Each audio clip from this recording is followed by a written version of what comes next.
love. It does, doesn't it? It smells like Germaline. Yes, because my handwriting used to be brilliant. Oh, his handwriting is shocking. It was. We've had a really, really horrible few weeks. Can you add another really into that? We were in the supermarket the other day, and I'd written some things, and I'd really tried, Right, actually, with the male, female, go ahead, wear hoodies.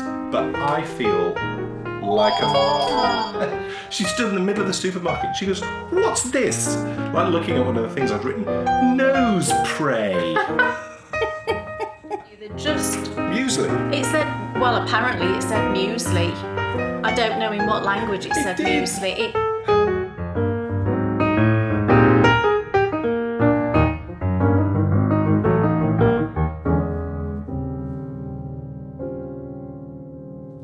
Welcome, everybody, to... episode, put me off. Episode 86 of the Bakery Bears. Hello. Yes, we're back. Greetings. Now, I can't remember if I left this in the edit of episode 85 or not, but Kay did say, and I think I cut it out, but Kay did say... I don't think it was in. Kay did say within the edit that we spoke about my birthday and we spoke about the fact that Kay bought me a lovely jacket. Mm-hmm. And she said within the edit that I should show it to you. And here it is. And I think lovely. You can see the reason why I love it. And when I tell you the reasons, you'll totally get it. If you go and check Han Solo's outfit in Empire Strikes Back, It does look like it's his blue jacket.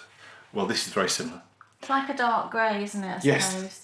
Yeah. But Jack Bauer, in like every season of Yeah. 24, always has a Always- jacket on like yeah, this. he does. Yeah. So We like a bit of Jack Bauer you action, can don't totally we? see. And I just absolutely love it. I don't know why, but I said last time, I've become uneasy wearing hoodies. And I think you've just gone past the age of hoodies. I think women can pull off hoodies yeah, I'm not... all the time, no matter what their age is. So you go ahead and you wear hoodies, but personally I feel conspicuous in them, and I have done for a little while. And if I'm brutally honest, we did see someone, do you remember? Yeah. And he you had a hoodie on, You and said he that's did look. why I don't wear hoodies. And Kay agreed with me. But then I think he also had flip-flops on. I'm not a flip-flop person. I never have been.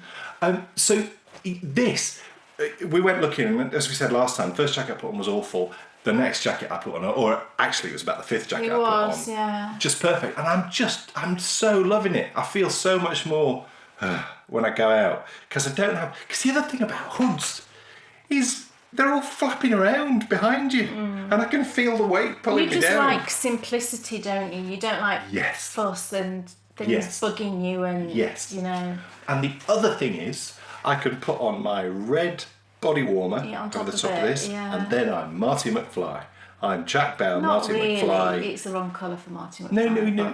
but- It's not about the colour. I'd look a complete fool if I was in exactly the same outfit as Marty McFly, wouldn't I? That again would fall into the genre of hoodie. You know, he's a 15, 16-year-old boy. I shouldn't be dressing like that. No, it's 17. Okay, 17. That's shocking. So, this is a very special episode. Is it not? It is. I'm just having... I hope you've all got... If you've not got a nice cup of tea, or if it's in the evening, you could have a glass of wine. You could? Then go get one so you can have a little drink with us. Yes. Why? Because we're having a tiny little celebration today. We're going to have beer. We are going to have some beer. And we haven't drunk alcohol It's no, in 2 years. There's no alcohol. You let slip the secret.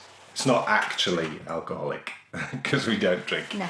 It's root beer. Root beer. Yes. We're going to have some root beer. Down the word food dial is back later on in the show, but to celebrate, we're having two things, and we thought, it's celebration, so let's get some beer, so we're having some root beer. We are. But the reason we're having a little celebration is we've had a really, really horrible few weeks. Can you add another really into that?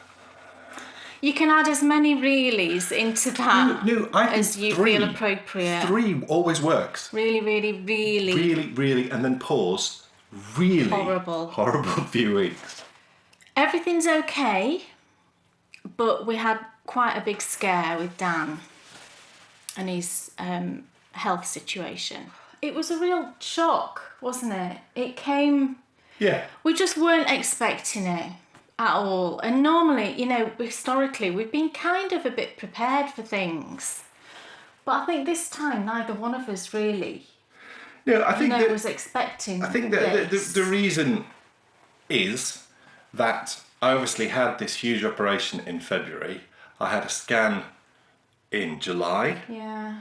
And we haven't heard anything. So mentally, and I have had an appointment since then, when you consider the months that have passed, you move on from it. Yeah. So to then go into an appointment... It was mid-September. And be told that they'd found something on my last scan. Either the surgeon had missed something... Missed a node. Or it was cancer. Yeah. And she said, don't worry about it, because if it's cancer, we'll just treat it, didn't she? Yeah, she just did. said, we'll just treat it. So, that was good in a way, because it was like, but we'll just get on with it and treat it. It was so shocking. It was so shocking. And the scar tissue thing was we were pushing that more, because, like so many of you out there are probably thinking, well, you've just had a major operation. It's bound to be scar tissue. And if you saw how Dan actually scars... It's really bad. The way that his body repairs itself with scars is terrible. It produces a really thick and raised scar. And it was exactly like this with his neck. It's not just and that took it's redheads. Oh, right. Yeah. It's something to do with the way the collagen knits back together. But this, his neck scar took over 2 years, didn't it, really, to go flat.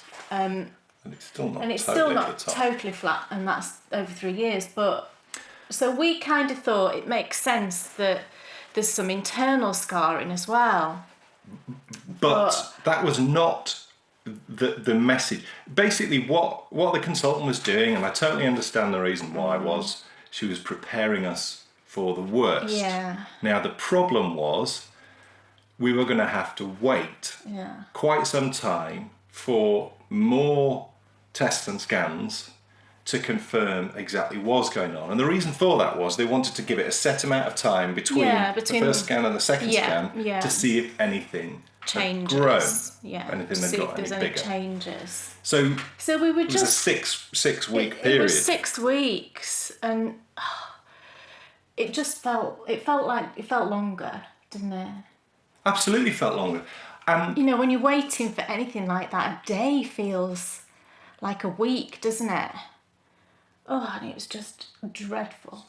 Because it was such a shock, that then meant that our usual optimism, or to be honest, well, not my mine. usual optimism wasn't there. No. So what I found to start happening, which I've never ever had before, and I didn't say anything to Kay about this until afterwards, was because, within 24 hours of that appointment, I started to feel uncomfortable.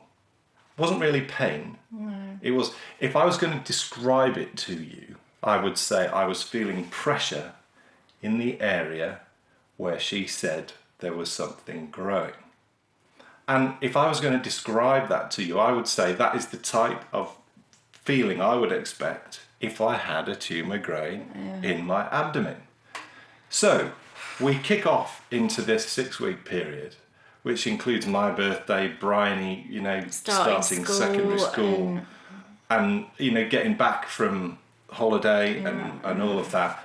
And it's just rubbish. It was rubbish. And we actually didn't talk that much about it, did we?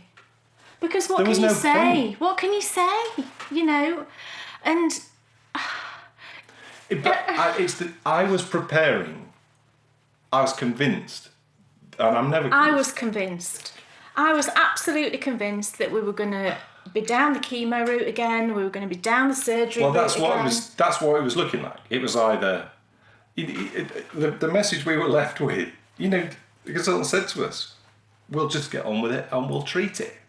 So it wasn't like someone said, oh, there's a good chance there's some scarring, but do bear in mind that, you know, it might be something worse. Yeah. It was the opposite to that. So no matter how much logic, you know, you apply to a situation, when you've been put in a position where the worst was the first thing you're told, that's what you latch onto.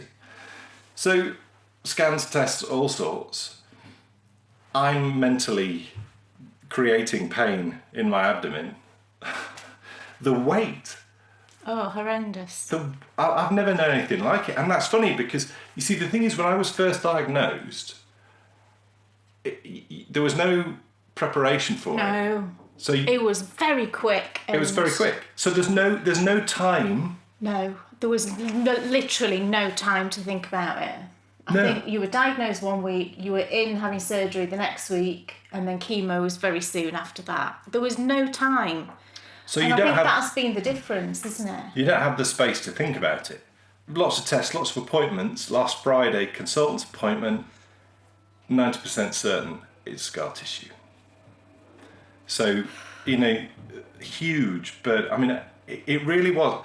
I think have you seen Despicable Me, where it goes to the criminal's bank and there's those pillars on top of people and they're like holding people up. Well, that's what it felt like. I'm sure most of us. Now, the funny thing is, and I know that there'll be thousands of you out there.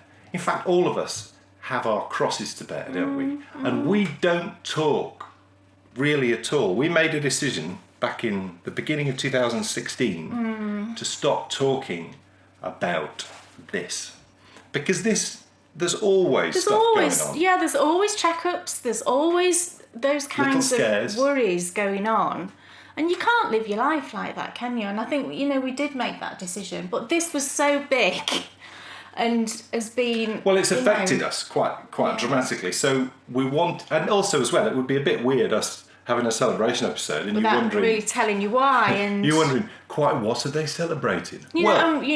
As I think you all know, we're always very honest and open about things, and I can tell you what we're celebrating. We're celebrating life. We're celebrating that Dan has lots of scar tissue. Hashtag celebrate life. Yeah, that's hilarious. It's funny. It does seem, I mean, the consultant did say to me, I have a lot of scar tissue. And it's awful. Nothing to worry about. She said it's nothing to worry about. No, I mean, we do know that, and you know, this is the other thing that you have to make your peace with, and it's really difficult to make your peace with it. So, you know, I feel a lot more positive about things in general. I'm to the point of, I know that, you know, what they're looking for is they're looking for something called mature teratoma, and that's dead cancer cells which can spring back up, carry on growing, and then reactivate. And that's when, you know, you can be in real trouble. Brilliantly, they're looking for it, and as soon as they see any of it, they get rid of it. And that's what they did with the surgery. Yeah. It's difficult because you're constantly on edge, because you're like, you know, you're going to go in and see them, what they're going to say. But then there's another huge part of me, which is now I know that I've got through that operation, that, you know, things are as they are. There's an awful lot of confidence that you can take from life experiences. And it's wonderful to know that right now everyone is happy. But also, I do feel confident in that, you know, if someone does turn around and say in 6 months, 12 months, 2 years, some mature teratoma sprung up, it's not something that's going to frighten me for them to get rid of. No, I guess not. I think I was just so floored by the idea of them, you know, if you saw the scar, it's not of them having to go back in, and I would like, I'd like a bit more time before they have to do that again, because it wasn't very nice. But, you know, I say, and we say all this with the, and this is why we don't talk about stuff, because we know, like I said before, that there's so many of you out there dealing with so much, but we hope that just by talking about it, and, you know, by picking up on that mental thing, that I created pain. Because it just vanished, didn't it? It's gone. And it's funny because you told me about that, didn't you? Yeah. A few days after the appointment. And I said, well, you know how I feel now, because I do the same thing, the whole anxiety thing. I create symptoms, because that's what it does. It creates these symptoms through your body. I think that's just like me. So. And what I said to Cowl is, I think what you have to do is and you've stopped doing this, which is really good. Yeah. Biggest advice to anyone, it's different if a doctor says to you, there's a chance that it's this particular thing. But if you go and research an illness, don't do it. And then you start feeling the symptoms, I can tell you through direct experience of the last 6 weeks that the brain is unbelievably powerful. Yeah. I'm gobsmacked. Don't be at how powerful Googling. it is. Don't. The biggest piece of advice I could give anybody is just don't Google stuff, because I did that and it did me in. And your brain will start to create the symptoms which you expect. And I didn't do it at all this time. No, well, it's just not worth it. It's just not worth it. But a huge amount of positivity comes out of this, because what this gives you is a massive amount of perspective. Some might argue it's a bit too much perspective. It's a bit too much. But actually, it's very easy, isn't it, in life to start being dragged down the worries which burden Western human beings. And actually, 90% of those worries don't matter. You only get the perspective of that when you think that you might be in serious trouble. But it's a really refreshing perspective. Yeah, I can't remember what we were talking about a few days after. It was something, wasn't it? And Dan just said, yeah, but do you know what? I'm all right. So that other thing doesn't matter, does it? Yeah, so and actually, it's true. It is absolutely true. Because there's only one thing that really matters, and that is your health. Yeah. So, and I'm fine. Yeah. And what I said to Kay was, this is the funny thing. We're a bit shell-shocked, and I We're still shattered. feel...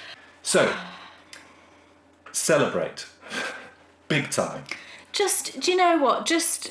Even if you only spend 10 minutes today doing, just go and do something you really want to do, because Be yourself. we know how busy everybody is busy. We don't need to say that. No. Everybody is busy. That is a Western thing that everyone perceives that they have to be. Yeah, well, that's true, but Don't do it. No, I mean, I'm sorry, Kate, I'm not gonna pull any punches today. no.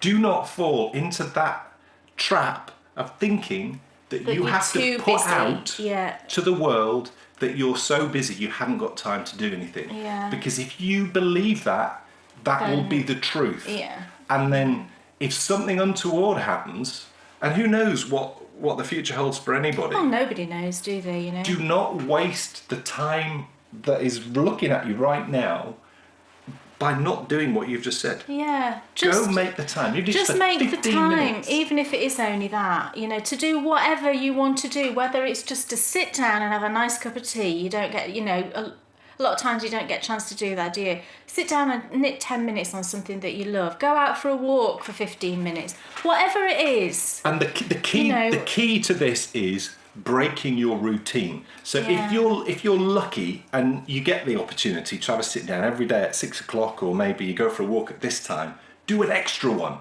when you would normally be doing something else. And I think that's when you get that lovely brain release and everything feels great. But the bottom line is, this huge weight has been lifted.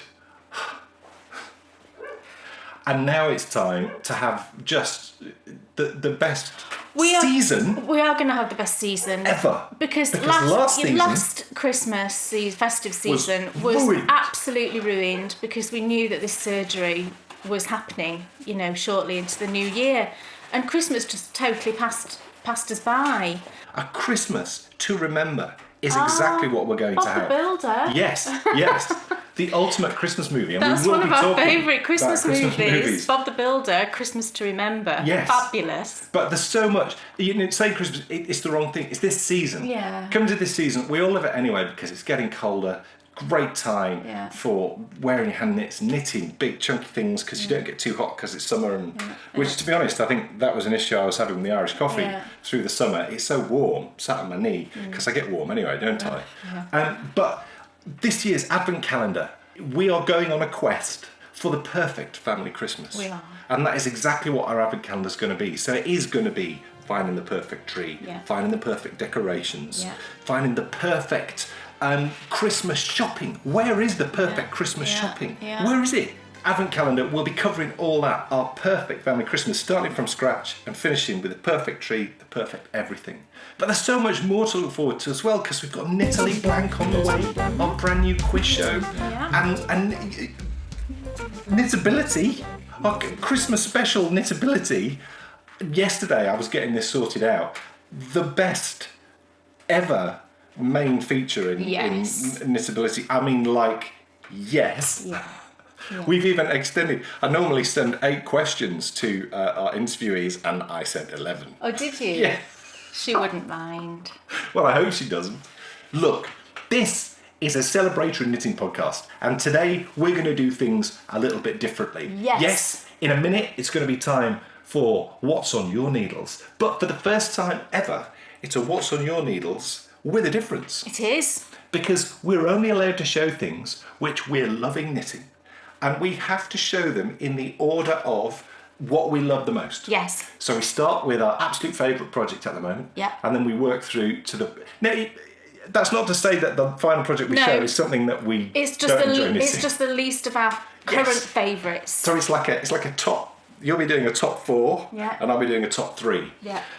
We're obviously back down the world food aisle, and it's super exciting because... Now, also as well, I do think we need to pick up on this on the world food aisle. Folks... This is not how we eat. Just there was a bit of concern. Let me clarify. That we were going to start living off powdered potatoes. No.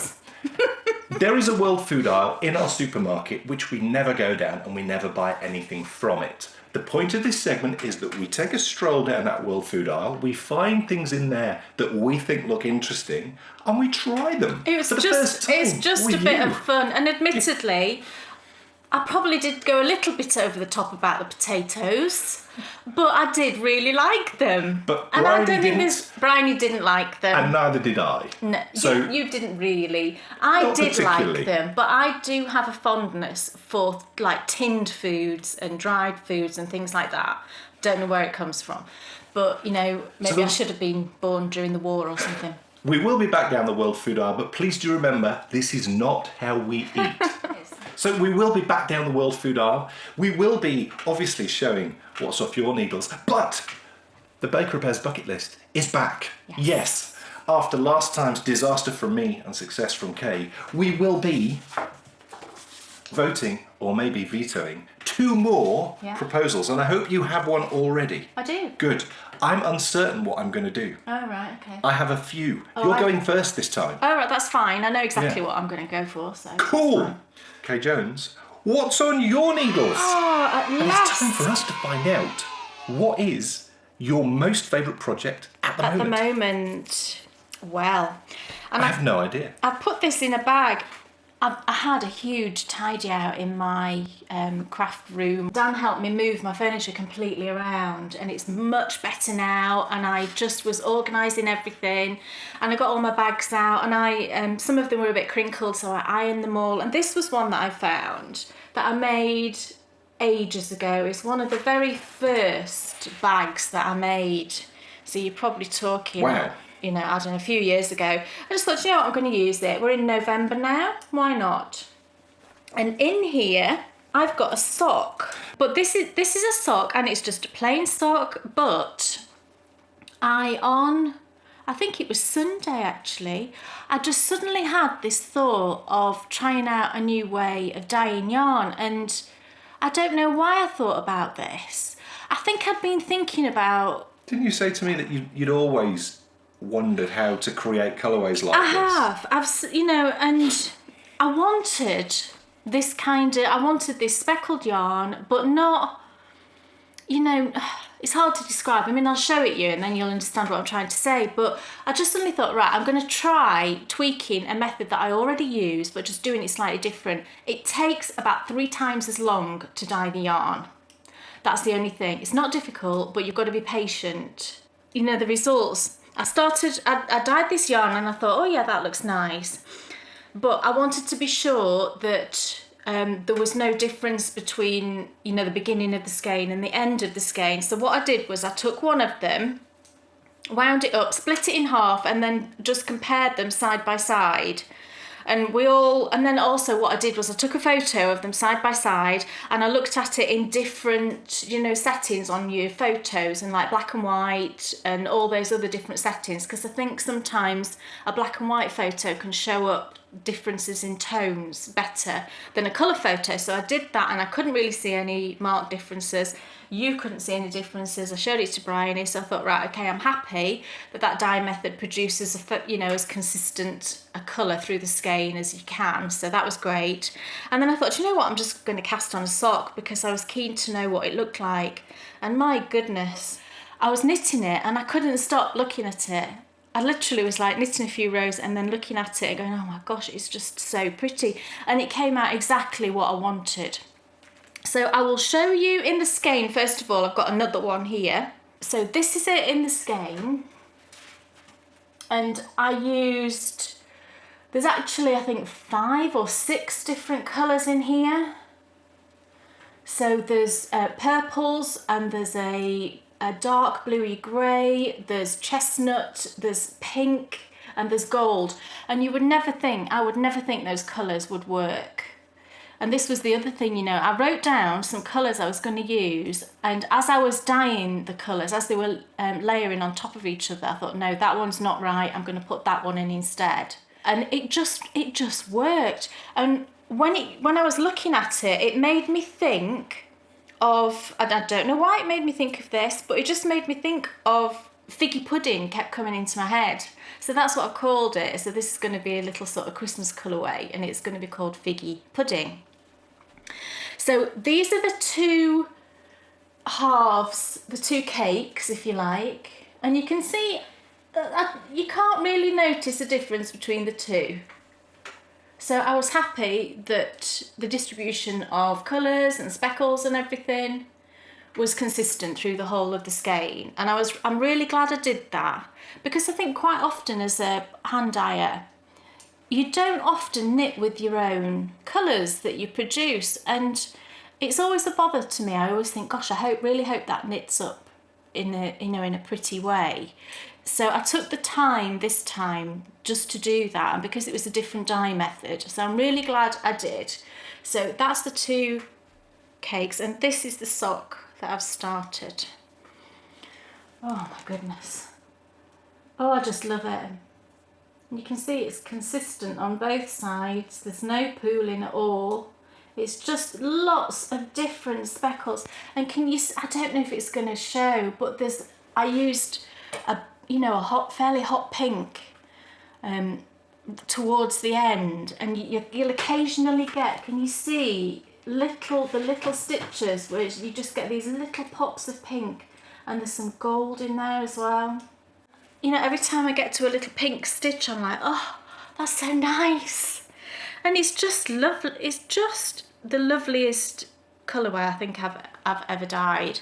I'm going to be doing some more of this next week, and it'll be going into my next shop update. And now that I know that dye method works, I'm going to try it with different combinations of colours. So I'm really excited to try that. And we'll just see how I go. I mean, I'm not sure how many I'm going to get through, because like I said, it's very time consuming to actually dye this way. It is like baking, isn't it? But it's so worth it. I just cannot get over how pretty it is. Do you think that, Kate? It's like baking with ingredients and method and all that. Yeah. And I wonder if that's the reason why. Yes. Do you think that's the reason why you've maybe taken to it and enjoyed? Much. What, the dyeing, you mean? The process. Possibly. I mean, I do really enjoy dyeing, but the thing I enjoy most is creating the colourways. But that is like making a lovely cake. That's exactly what I mean. Yeah. I suppose it is. I can't stop looking at this yarn. It's so pretty. I can't even tell you how pleased I am with it. And maybe, I think if I'd have dyed this the week before, I don't think it would have worked. Because, my state of mind, I just wasn't in the right place, I don't think. So I think my whole state of mind really, it conveys my joy and happiness and relief at that point. in just, it's just so pretty. I just love it. So figgy pudding, I will be dyeing up some more next week, and I'll be using, like I said, the same method to try out some other colours as well. But it's just lovely. And I've even had to use a needle that I would never normally use. It's an Addy, because I ran out of the child goose because I've got that many socks on the needles now. But actually, it's all right. It's all right, this needle. I quite like it. So. Cool.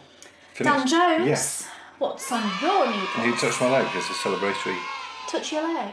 Dan I always Jones. used to do that, didn't I? Oh. I used to do that. Yeah, okay. Gosh, they're a lot harder than it used to be. Now, that's an interesting point His legs Kay's are brought like up. rock. It's an interesting point Kay's brought up. What I've discovered is when I get stressed, I run. Because Gosh, you've run a lot, haven't you? I got a This message. last- Well, I haven't. I've only done half an hour more last month Right. than the month before. But I got a message through the day after, or 2 days after we were at the consultants when they told us this and it all kicked off. I went out for a run and I set off and I just kept going and going and going and going. And I got back and I was really close to 10k. Right. And Oh, so you carried on yeah, for and a I bit. carried on. I went and ran through the woods and then came back. And I must admit, when I was going through the woods, I was like, whoa. So I came home and doing that for the first time in a little while, because I hadn't been able to, because of obviously the big operation. That then kicked me off thinking, do you know what, I'm going to get, a few 10Ks in. And I did. And I've run 95 miles in October, Wow. which is mental. But, I said to But Kay then yesterday... he was mad because he didn't do 100. I mean, honestly. All I had to do was one more, 5 mile run and I'd have done 100. But that's not the point. The point is not the take it point. steady, stick to a routine, and then good things happen. So what is my number one loving it project? Well, I think you can guess. Oh, look Yes. what's come back. Oh, lovely. It's just cool. It's just cool. I mean, it's the perfect project. It's kind of your happy place, this, isn't it? Well, it's tough. It's tough because all of these are good, and I did have to think, really hard about this. But everything about this is just great. I love the lines. I do love the lines. They suck you in. It's like a maze, It is like lovely. I mean, genuinely like a maze. Because a maze, the idea with a maze is it sucks you into it, and you want to find your way through. And it is the same with this. It's a clever design, but also the colours are great, and just everything about it's great. And it takes ages. The reason why I don't show it is because it takes such a long time to knit. I'm always working on this, and I have been working on this again recently a lot, but it just takes a while. Because if you're going to do, the most important thing that you want to do is make sure that the fabric is nice and even and you don't get it rowing out. You don't want lines across. You want a nice even tension. And I suppose it's the equivalent of ladders, isn't it? It's a bit like that. yeah, because you're knitting and purling at the same time, if one is tighter or looser than the other, then you've got a problem. So I just take my time on each row, and it takes me about 15 minutes to do a row. Does it really? Yeah. Crikey. Because you're knitting 2 rows, aren't you, Yeah. effectively? And when I first, because it does get, because I'm very conscious of the fact that I've got other projects on the go and I want to make progress on those to show you each show. So sometimes it does get put down for maybe a couple of weeks, and when you come back to it, that's the other thing with double knitting is, and I deliberately timed it. When I came back to it, the first row I did after coming back to it took me half an hour to do the row. Right. The second row I did took me about 22 minutes. And it probably took me 5 or 6 rows to get back to 15. back, yeah. And then 15, that is the nice, comfortable speed. I certainly don't rush. And my technique is not clever. I don't do the 2-finger thing But, at all. it works, doesn't it? It's so neat. Yeah. Well, it really does. And it's not difficult, folks. It really, really isn't difficult. I know I've said this before. I don't know which side I prefer, actually. Well, that's the other great thing, isn't it? You can look at both sides. Yeah. I think I quite like that one, but then, Yeah, I also yeah. get drawn into that one. They're both such I think winners. I like that one. It is, of course, the piano number 1. Yeah. Like all our projects, I always link either the project on Ravelry or to the pattern. So go to the show notes and away you go. There's the yarn. That's still the first balls, isn't it? Yes. And the yarn, it's just lovely. And they're Chiagu needles. Mm-hmm. Cool. So yeah, this is definitely my number one project. Who knows how long it will take? Who cares? Doesn't matter, does it? Doesn't matter at all. But I am into my third repeat, which is great. But I'm just going to keep on repeating until it's long enough. What else is on your needles? Well, my second most favourite thing is apart from you, you're not I suppose you're a project. I suppose you're a work in progress, aren't you? It's my fluffy cushion cover. I've done loads on this, and some days I'm like, it's all I want to do. It's just all I want to do is just knit on my fluffy cushion cover, because it's very therapeutic, and I think that's why I've worked a lot on this, because it's just it just zones my brain out, and I just love it, and I love playing with the colours and changing yarns, and it's just lovely. And the fluff factor as well is very satisfying. So this is where I'm up to. I was down here last time. I think I'd just started this Hermione colour, which is this sort of burgundy-ish stripe here. So I've done all of that since then. And I've put in some, this is Valum Hadriani, the colourway that Deb did for Dan. And then this is an opal. It's one of the mini balls from the calendar of 2 years ago. I think it's sort of like one of the is it sweet and spicy? It looks like one of those colourways. Although they have said with this year's calendar, which is the only reason I think I bought it, that all of the colourways were new. I'm sure I read that somewhere. I can't remember where, but fingers crossed that's true. And then I went into, can you see this sort of neutrally colour here? It's really pretty. That was my Dumbledore colourway that I did for the patrons. I do love knitting patterns, and I love how that one worked up. It's tones of like a mauvey grey with tiny shots of salmon and gold to represent his robes. And then because I've got Dumbledore, I then put in another one of my hand-dyed, and that one was Fawkes. Because Dumbledore and Fawkes, I thought that was nice to put them together. And then I wanted a gold to sort of carry on with the Fawkes thing. So I put in another one that I dyed ages and ages and ages ago. I knit a pair of socks out of it, some blueberry waffle socks a couple of years ago.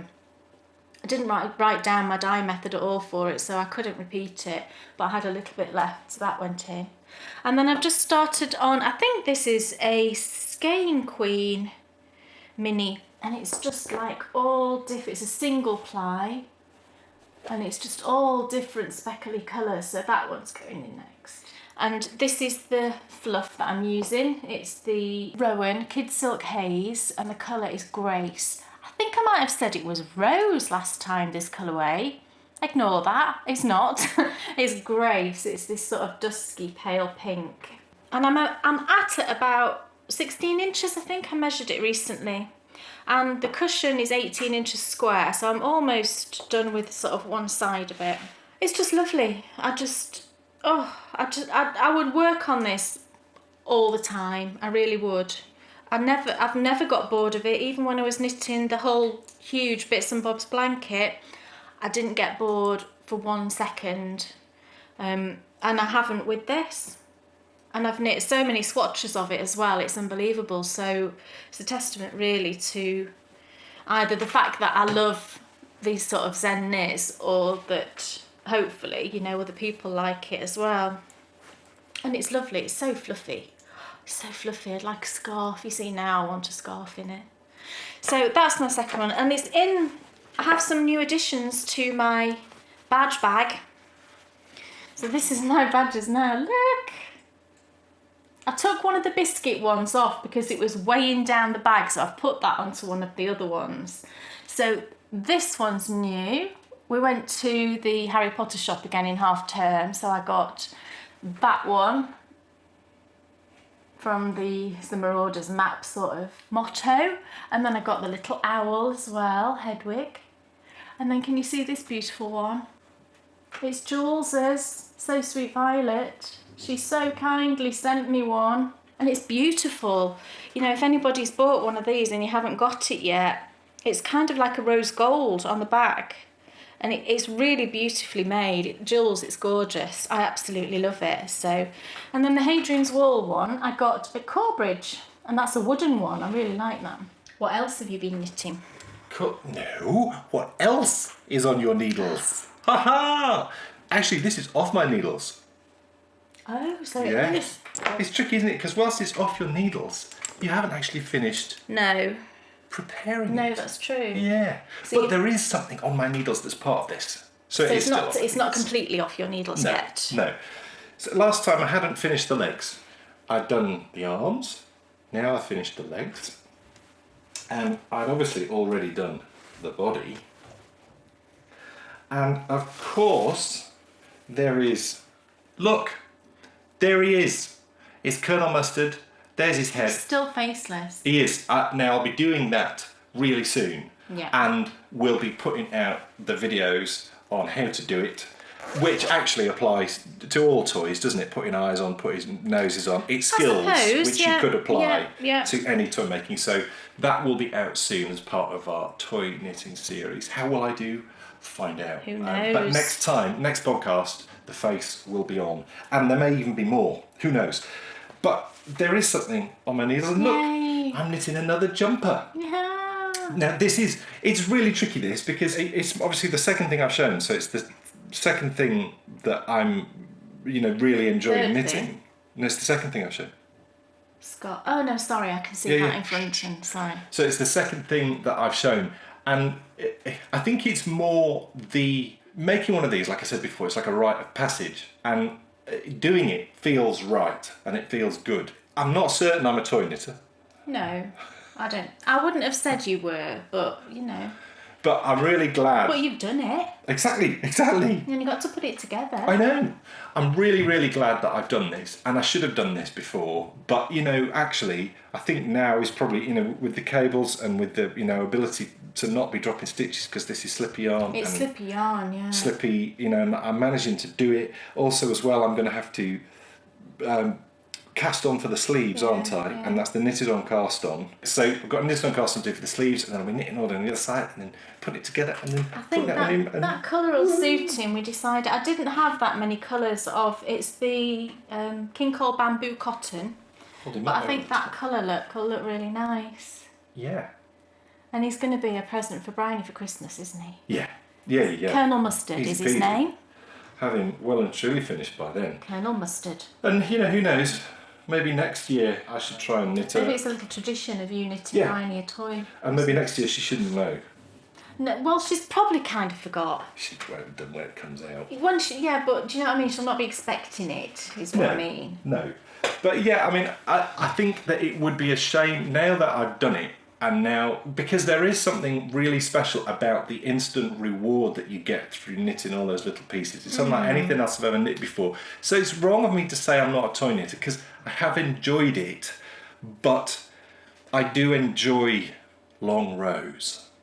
And You see, I don't enjoy long rows. but that's a good thing. If we were both like mad crazy toy knitters, then we would literally not have space to move in this house, because there's already hundreds of There is.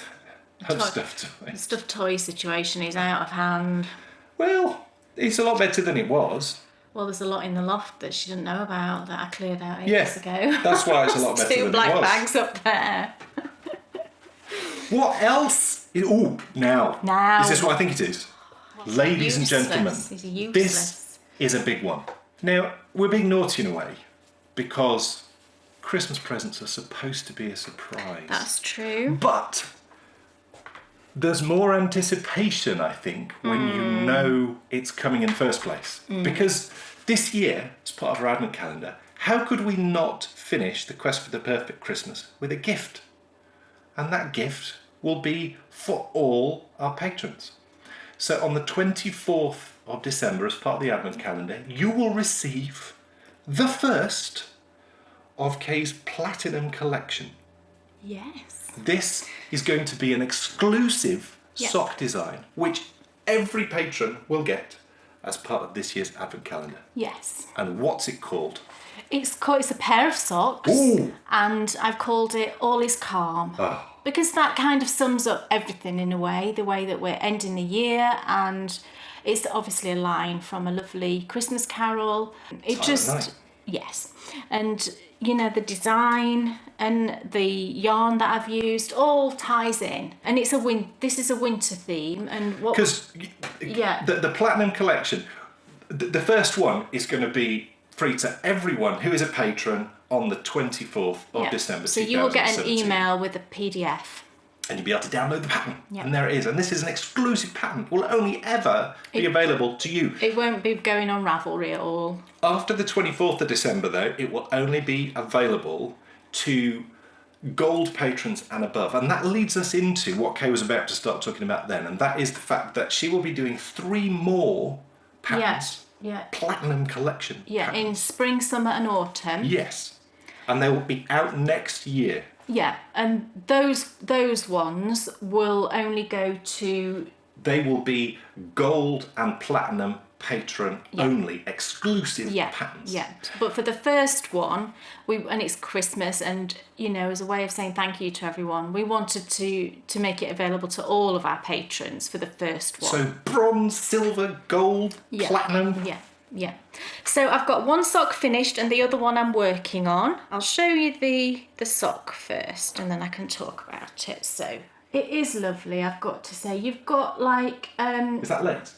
Yes, there's a row of lace in there and then there's like a broken rib going down. It's a really simple... Can I look at it? It's a really simple pattern. It's not that simple. Well, it is. You could do it. It's not difficult. You're the master of the understatement, Kay. Well, it isn't difficult. Everybody. I'm not saying... All our lovely patrons out there, it's not difficult. It's lovely to knit. I've really enjoyed knitting it. And the yarn that I've used for it is one of my yarns, and it's a mermaid's tail that I dyed up recently. And I just thought the colours just looked very wintry. You know, it's of the season, isn't it? It's a subtle pale blues, pinks and lilacs, and it just made me think of winter. So I thought, I'm going to use that. And it's just a really pretty stitch design, I think. And you know, the eyelets on it are just reminiscent of kind of snow falling. You know, it's that sort of thought process that was going on. So the second sock I've cast on and I'm working on the leg. So there we go. This one's been blocked. This one isn't blocked, so you can see it's a little bit more kind of not as the lace isn't as opened out, but it does block out lovely. And it's really, really nice to knit. I'm really enjoying the knitting of it. So yeah, that's the All Is Calm Beautiful sock. It is lovely and it fits really nicely. There'll only be one size, but it fits, you know, kind of an average lady's foot, and you can adjust it slightly by going up or down needle sizes or using maybe a slightly heavier fingering weight if your foot is slightly bigger. But it's, you know, my foot it's a UK 6, so I would say it would fit from like a UK 5 through to a UK 7-ish. You won't have a problem at all, which covers, I think, the majority of ladies. And it's, you know, you can easily, like I say, adjust it going up needle sizes and yarn thickness. So yeah. So that's the first of the Platinum Collection, which we're so excited about. Yeah. And the next one will be spring. And that will go automatically gold and platinum patrons. Yeah. You don't need to do anything. No. So long as you are a gold and platinum patron on the day that it's released in spring 2018, you will automatically receive it. Yeah. And platinum patrons, you will also receive some additional video content to go with each of these designs when they come out. So we're so excited about that. But also, it is literally the perfect way to end this year's Advent calendar with a gift. With a gift. For everyone. So what else is on my needles? Well, this is so tough. It really is so tough, you know, because it was a tie, really, between this project and my Bakery Bear as to what was the second in my what am I enjoying the most at the moment. Yeah. And it is the Irish Coffee. And I've knit loads on this. I mean loads on this. We've even got to the point of measuring it. Yeah, well, I only because you're not far off. I have a repeat and a half to go. Because we measured it, yeah. I mean, I suppose it could be done now, you know, if it was a shorter jumper. But I want it so that it's sort of just covers my bottom, and because I know it'll drop a bit. And I do like that longer sort of tunic style to wear with like leggings. And I think in the winter that'd be so nice. I have enjoyed this so much that I'm sort of worried about what I'm going to do next. Well, we can find you another sweater to do. That's never a problem. Because you know when, because there's part of me which thinks I should do this again. Not the same pattern. Right. No. Okay. I wouldn't put yourself through that. Well, no, I know, but the thing is though, thanks to my lovely book. But you shouldn't have to do that with the pattern though. But the beauty of this situation is it's now written out. Yeah, but this will be 2 of these I've got. Yeah, it might be nice to have something a bit. Oh, no. You know. No, yeah. I think what I'm saying now is, having gone through the process of knitting it and having written it out, I know that I could do it again. Yeah. And that's cool because when I started out on this, which was the beginning of this year, so I'm going to have my first garment done within a year, which I'm pleased with that. It was uncharted territory. And there were choppy waters. The beginning bit was tricky, wasn't it? I've learnt so much. I really have learnt so much with the increases. And do you know what? They were fun to do. The ribbing, not so much, but You're not a ribbings fan, are you? The fact that there were increases there, I would do it again. It's not something that would bother me. Just adding that in. I think mentally, you're then preparing yourself, okay, what have I got to do when I get there? And, that makes it interesting. It stops it from being boring ribbing into being something way more exciting. And, I mean, there's a diagonal line in my knitting. Amazing. How silly is that? But then do you love how that's going on that's going down, that's going like that? They're called increases. I know. But it's like changed the direction of everything, and that's just cool, isn't it? It's very cool. So make sure that whatever I do next... You want raglan. I just want to do something.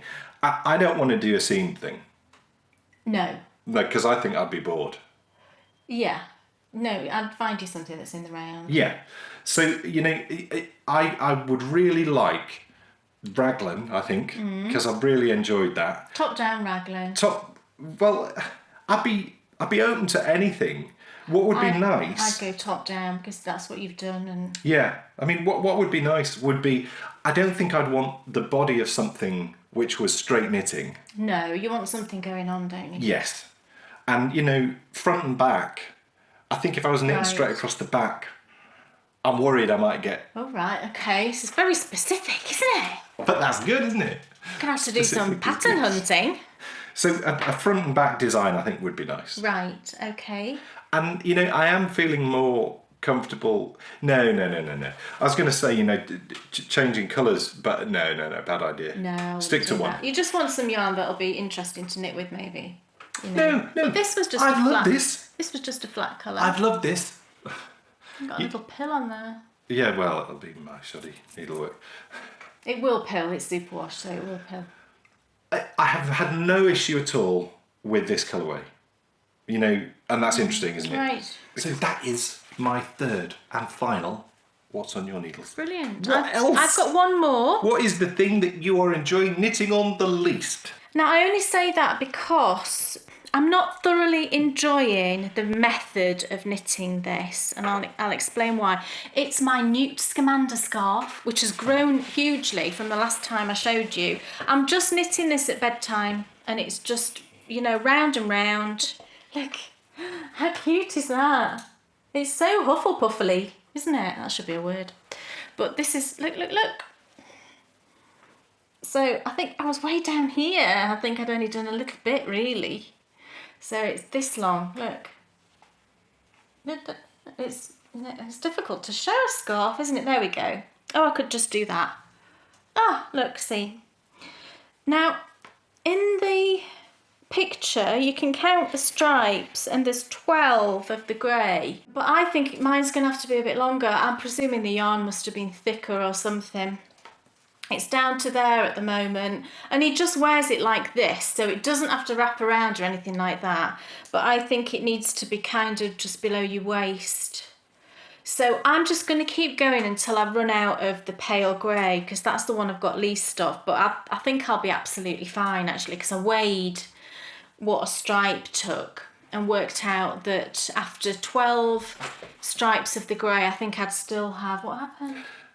I dropped a ball. Well, you don't want to do that, love. So I think I worked out I'd have 30 grams of this left after knitting 12 of the grey stripes. So I'm just going to go until I've used up all of the silver fox, because I'll have plenty of that's what I've still got of the dark grey, and obviously loads of the yellow, because the stripes aren't as thick of the yellow, so that's not even going to be a bother. But the thing that's I love how it looks. I think it looks brilliant. And if anybody knows the scarf, from the film, I'm going to put the tassels on as well, so I need to keep a bit of yarn back for that. I just need to remember that. But if anybody knows the scarf from the film, I think it does look exactly like it. I think she's just going to go nuts. And I have got the suitcase, everyone. I have got a suitcase. £13.50 on eBay. Thank you very much. Came from Scotland in, I think, a couple of days. It's a bit battered and it's a bit dusty and dirty, but it's absolutely fine. I'm going to spend some time cleaning it up. I'm going to reline it. I'm going to get some paper. And I'm actually, because it wouldn't have been fabric would have been too expensive, and it would have been paper that was lined. And there is a lining in it, but it's just a bit dog-eared. So I'm going to buy a roll of wallpaper that looks like the lining in his suitcase, because I've got a picture of it. And I'm going to reline it. I'm going to clean up the hinges. They still work. I used to love my dog's ears. They were like silk. Yeah. Do you remember? Yeah. I remember I used to love stroking him. Yeah. And he'd love it if you stroked his ears. Yeah. Prince. Dog's ears are lovely, aren't they? So why do we call things dog-eared? Don't know, It's really. funny expression, isn't it? Because they're dog's normally... ears are lovely. Yeah, lovely and soft and silky. So there's the scarf. But the thing that's kind of annoying about knitting this is just the method. I'm using magic loop, and it's only because I'm stubborn and I wouldn't buy like a 12-inch circular. I think if I'd have bought a 12-inch one, like the one I used to knit my sleeves on, I think it'd be a whole much more pleasant experience. But I just thought there's no point buying one and spending like £10, including postage it will probably be, when I'm probably never going to use that needle again. And I can knit it on magic loop. So although it's a bit awkward and a bit of a faff, I'm doing it and it's fine. That's what I'm doing. So I get through probably about 10 rounds a night, something like that. So it's growing quite nicely, and I've still got all of November, obviously. I really want to get it done before the end of November, which I'm sure I'll do. I don't want to be knitting it into December. But I think, imagine it in the suitcase, laid on top like it is on a suitcase. And I've got the pyjamas. And the only other thing I need to get, I've got a handkerchief. The only thing I need to get is there's binoculars in there. A little pair of binoculars. All right, okay. So yeah, there we go. That's my Newt scarf. Finished? Yeah. Cool. That is the end of our very special celebratory What's on Your Needles. Yay. And that was fun showing them in our order of preference of knitting. Yeah. Maybe we should do that again. Because I'd be more inclined to go the other way around, to save up to the best till last kind of thing. But it was nice showing it that way around. Yeah. It's time for us to go back down the world food aisle. Remembering, of course, we don't eat like this normally. That was spoken very quickly. I hope you understood that. So, today we promised you we were going to get daring. And we most certainly are, because we're eating something which we can't even pronounce it or read anything of the instructions or anything. Today's World Food Art is some Polish soup. Polish noodly soup. I've walked by this loads of times. And it's completely, everything on the back is totally Polish. There's no English on there at all. Whilst it's red, and we're assuming it's tomato. Well, yes, there's a picture of a tomato, so we're presuming it is. And pomidor that's Italian, isn't it? So it must be. It must be. It must be. It must be. You would think tomato and noodle soup. Should be all right, shouldn't it? But that's not all. No, we've got something else. Because we're celebrating, it's time to get the beer out. Look, we have some, and this is proper stuff. This is bottled under the authority of Boylan Bottling Company in New York. New York? This is an import. This is not stuff made somewhere else. This is the proper real McCoy. So, root beer, baby. Come on. I'm a bit terrified of root beer. We told you we were going to get daring. We're going to try something we're very worried about, and we're going to try something which actually, we're going to make this first. You can see the steam rising. We have to make it. So here's the soup. So we've put it's like super noodles. You've got noodles, and then you have like a powdery substance, and then you put boiling water on top. Although the instructions, it apparently has boiling water coming from what looks like a teapot. Now we're guessing it's not tea. So I'm presuming it's not tea, and it's got to be water. We're presuming it's water. Pour it on. So I'm going to pour the water on top. Cooking live on the show for the second show. It's amazing. So we now leave that for a few minutes. That's got to be left. So I'm just going to give it a little. So whilst we're waiting, encourage for the Polish magic to take place, I'm going to open. Oh, that was tricky. What's that? Oh. What's happened? It was a screw off. Oh, for goodness sake! It's a screw. This is amazing. This is why when we see on American shows, they have a bottle cap and they screw it off. I've never understood that. I have seen that before on English bottles. I've never seen it on English bottles. It's rare. It's rare.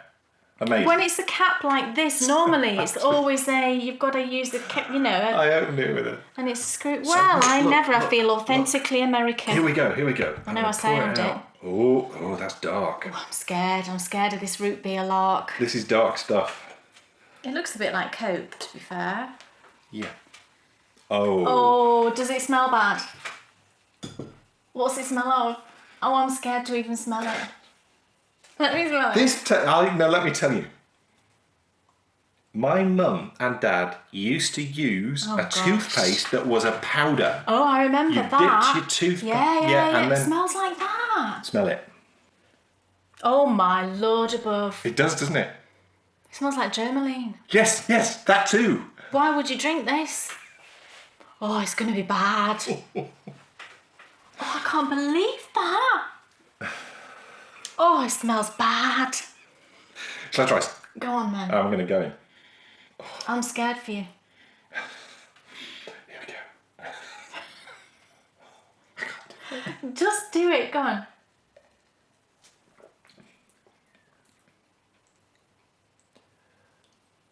It's horrible. No. What? It's like drinking a herbal tea. Oh, so it doesn't taste anything like Go it and smells. drink, my darling. Oh, it smells awful. Hold your nose, drink a bit. What? I'm stunned. There's not a lot of flavour to that. Is there? I can taste the smell. But it's tiny.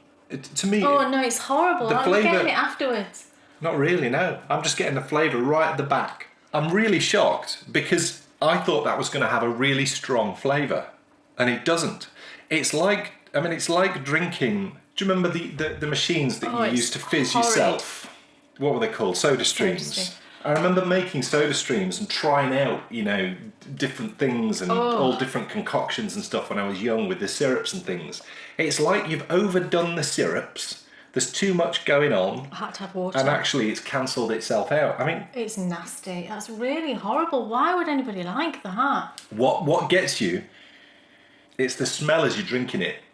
I don't understand why. And why does it not taste strongly of that smell? Well, that's the same with because herbal it's teas, unbelievably pungent, it's the isn't same it? with like fruit teas. They always smell really strongly and then they never taste really strong.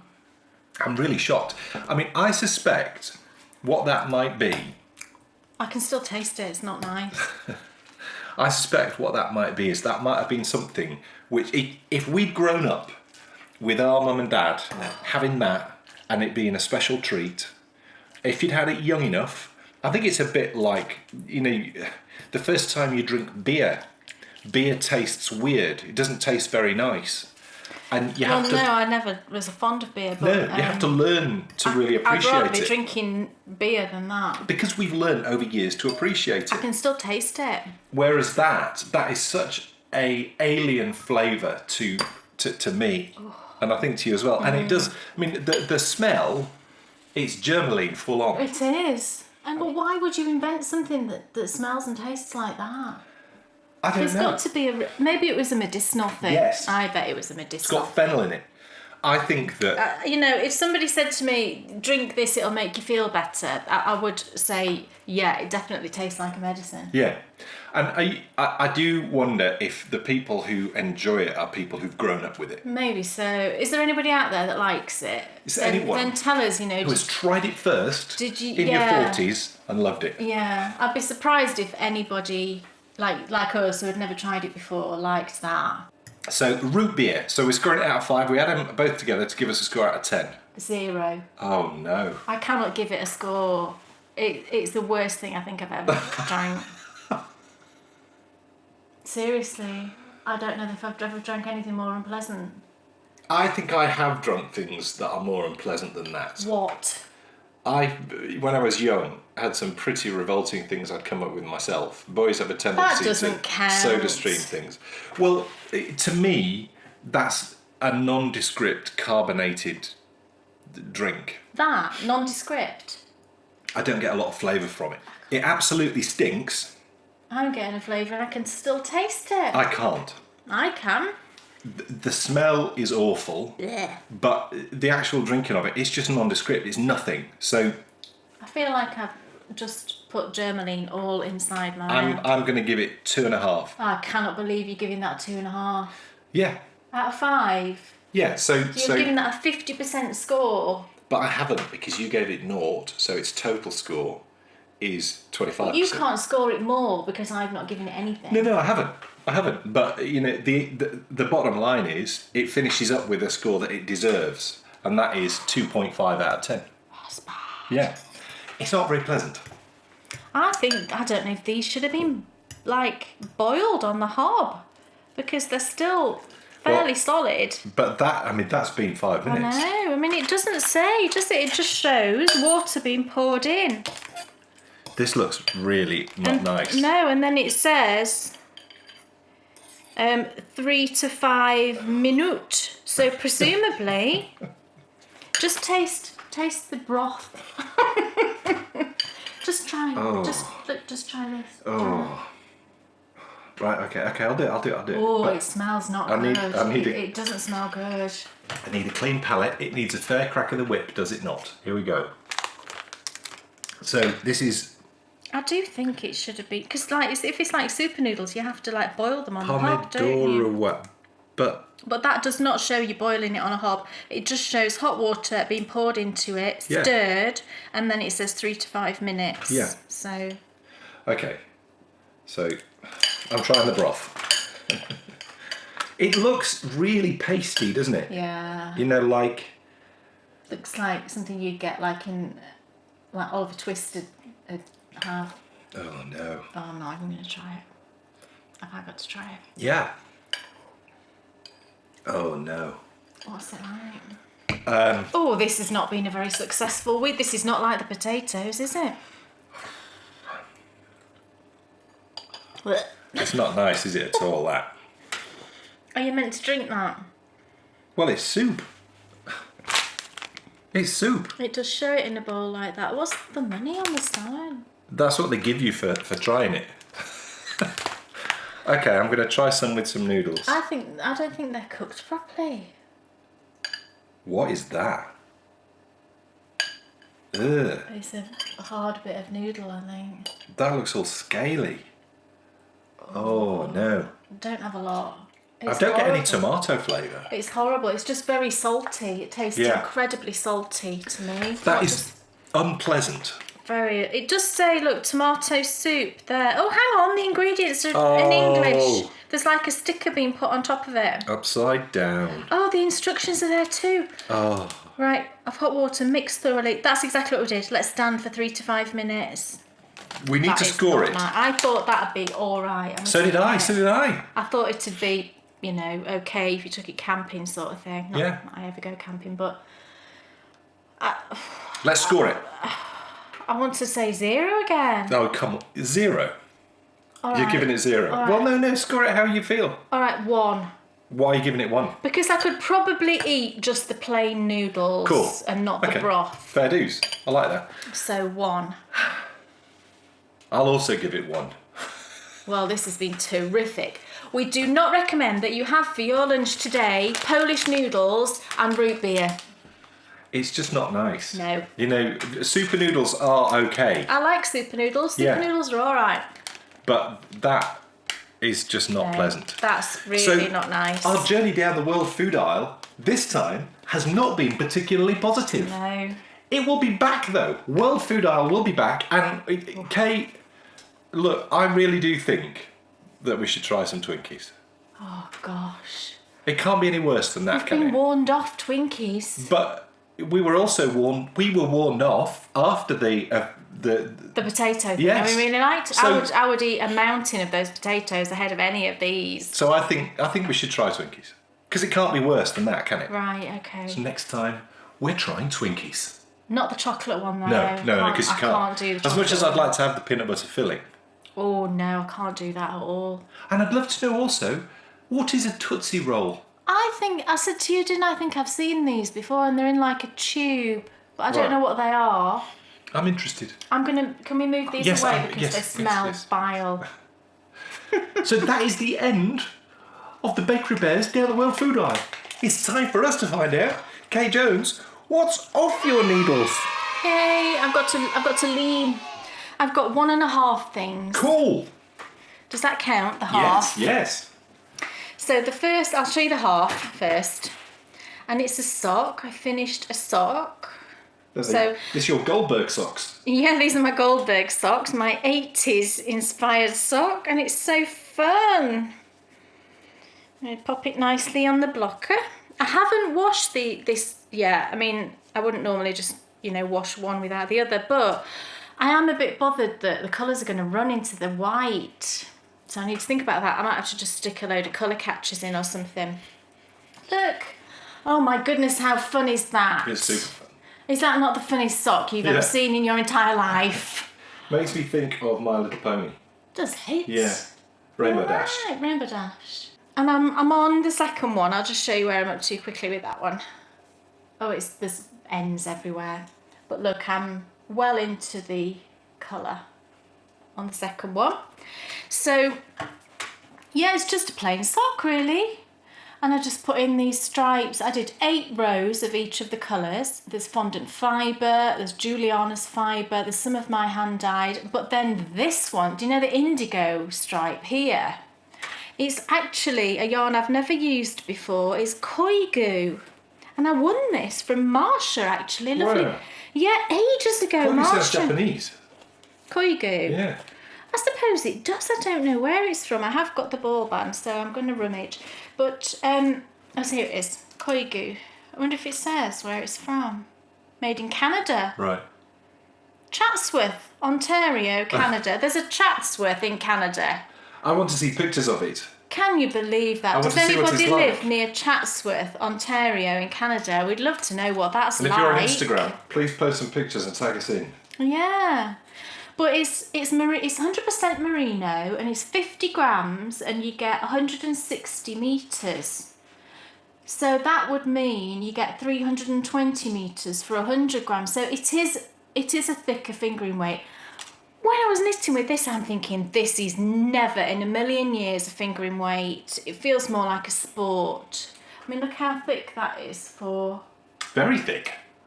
And when I wound it into the ball, this is just 50 grams, yet it looks huge. And I did have real difficulty knitting it into the sock because it was so much thicker than the other yarns. I feel that there compared to the others. Yeah.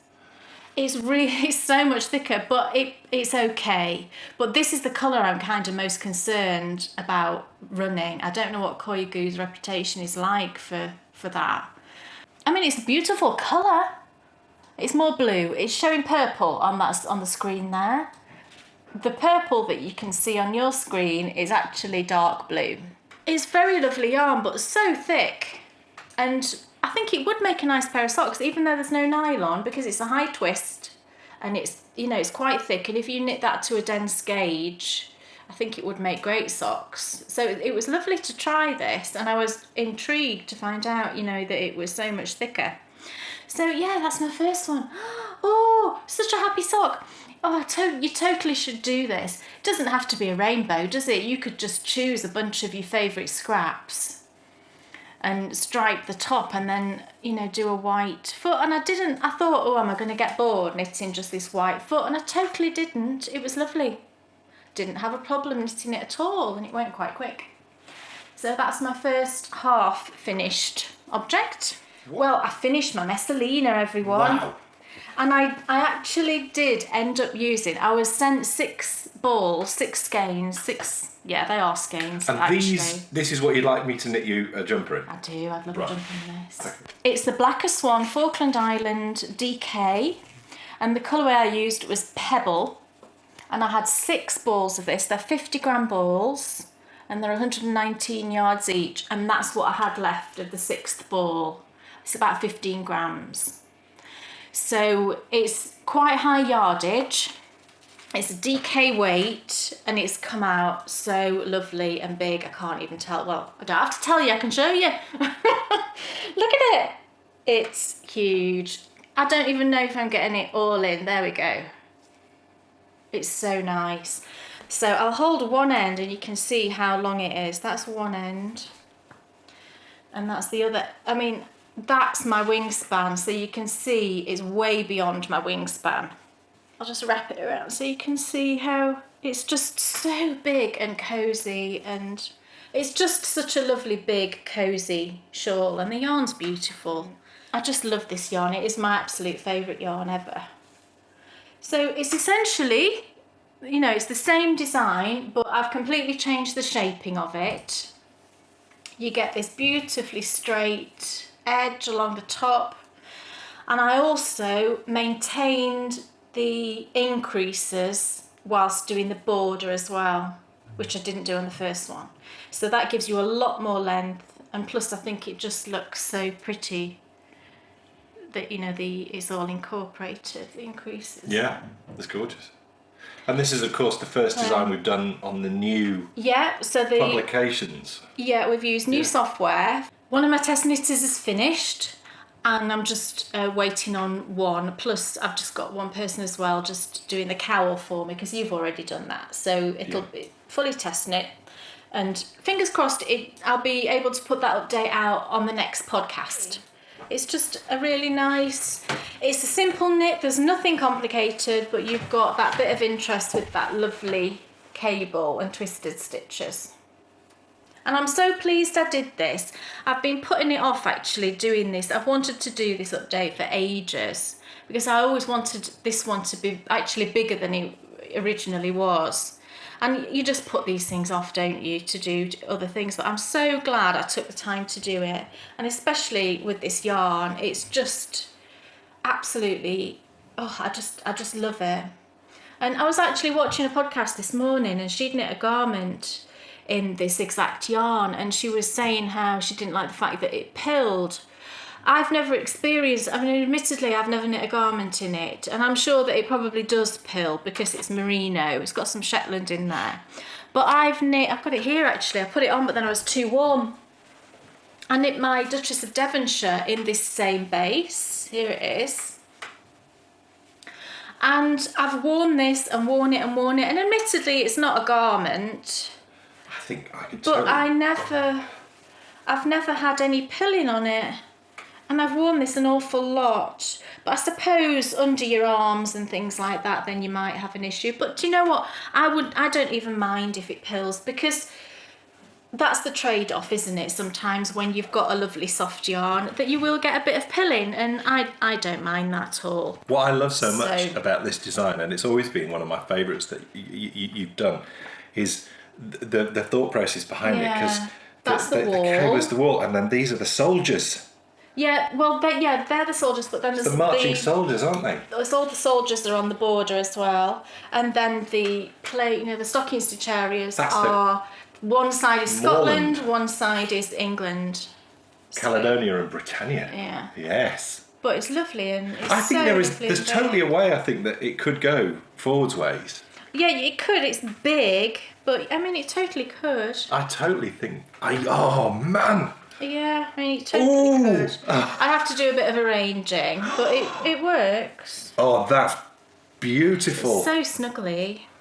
Oh yes. Yeah, it's really lovely. I love it. So yeah, next episode, fingers crossed, I can tell you that update is out. That music can only mean one thing.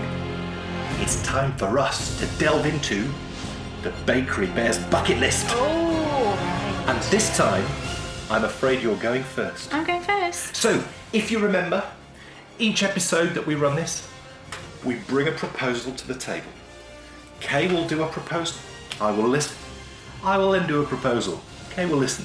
We will then have a moment to ask any questions, and then it's time to either veto, and it's gone, no questions asked, no explaining to be done, out the window, as Kay did to me last episode.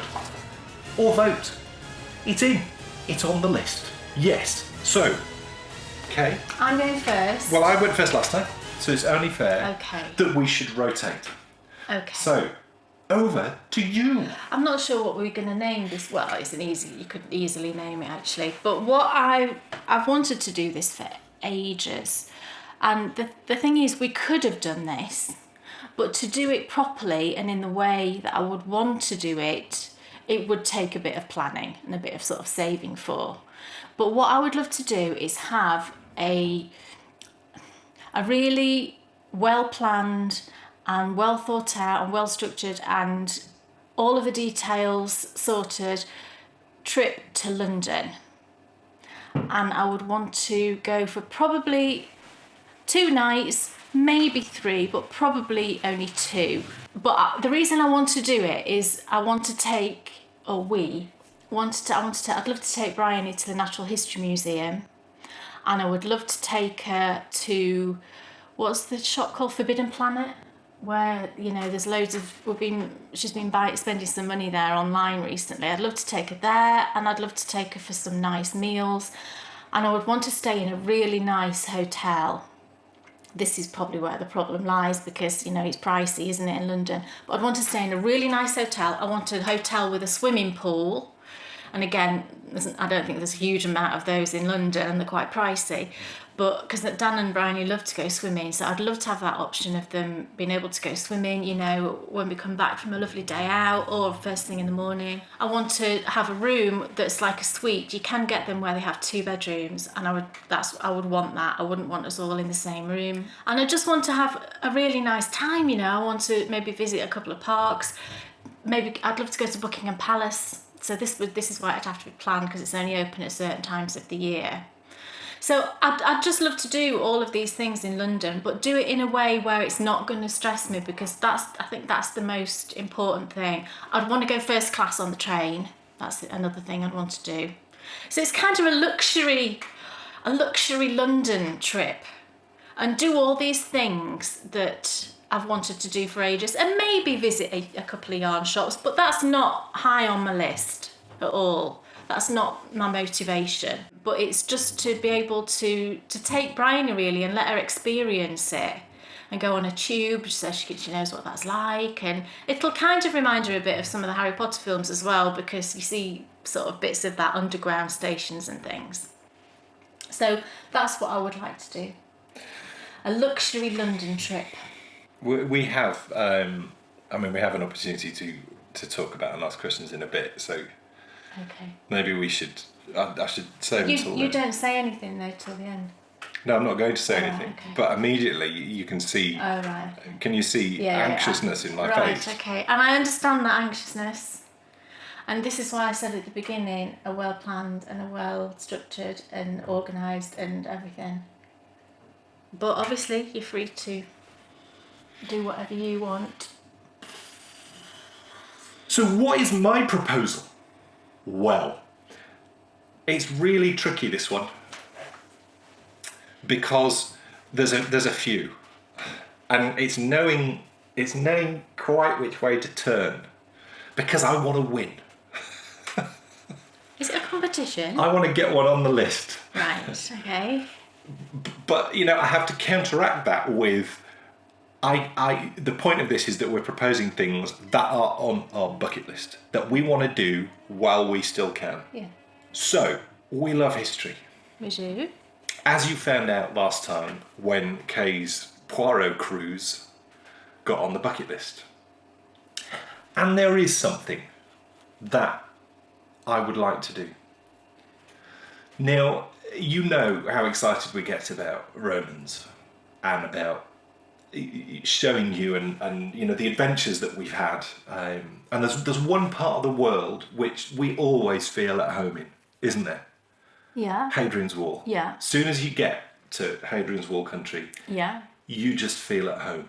But I don't think that we've ever experienced it as it was meant to be experienced. Right. And I think that there's only one way that you could experience it in the way that it was designed to be experienced. I'm a bit bothered.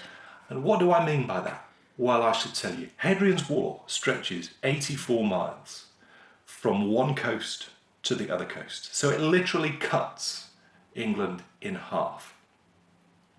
And I think that the only way that you can experience Hadrian's Wall properly is by walking it.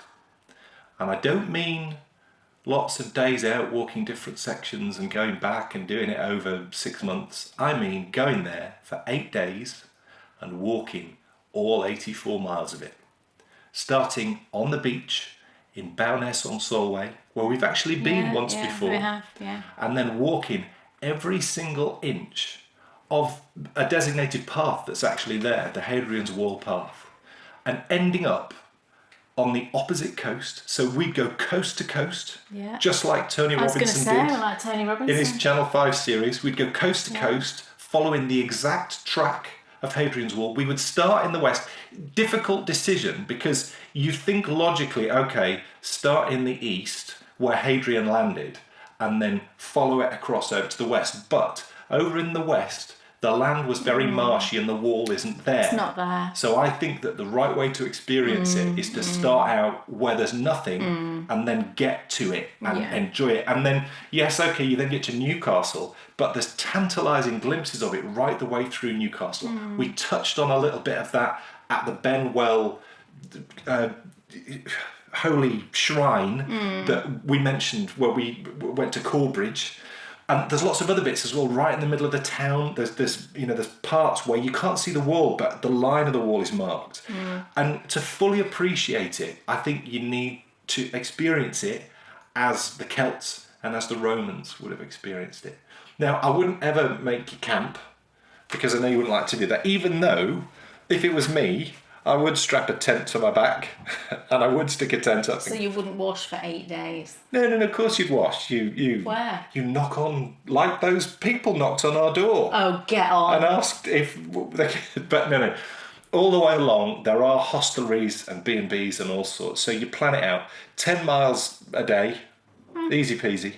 10 miles a day. And that then gives you the opportunity to take the time. Because what I wouldn't want to do is rush it so much that you couldn't take the time to walk around. Yes, we've been to Housesteads, but enjoy it. So my proposal is a coast-to-coast Hadrian's Wall walk. Okay. 84 miles, 8 days. Life-changing, I think. Okay. I think it would be. Don't you? Don't you? I can't say yet, can I?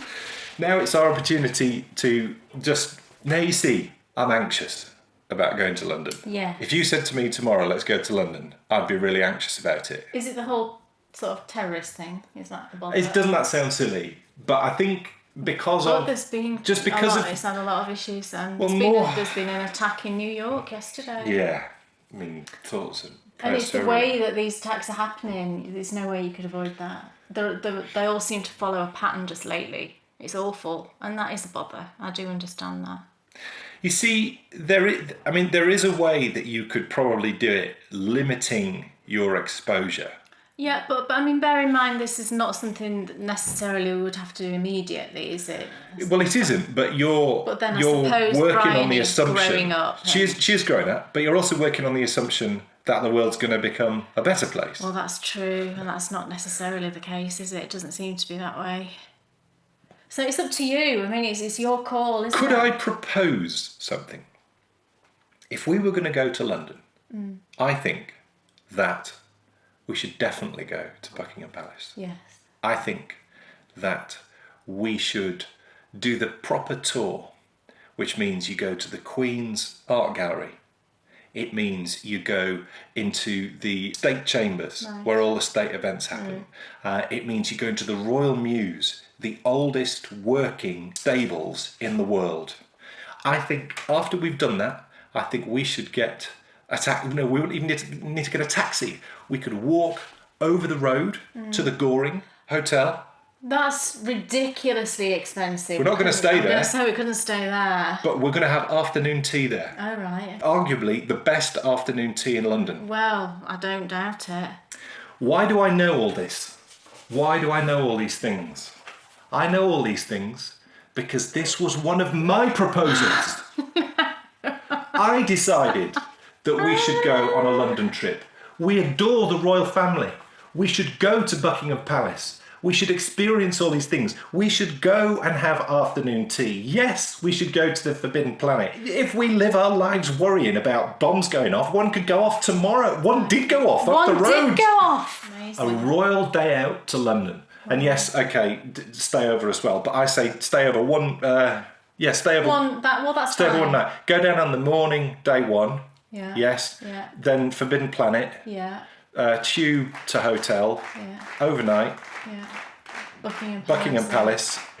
Do all the historical things that we've always wanted to do.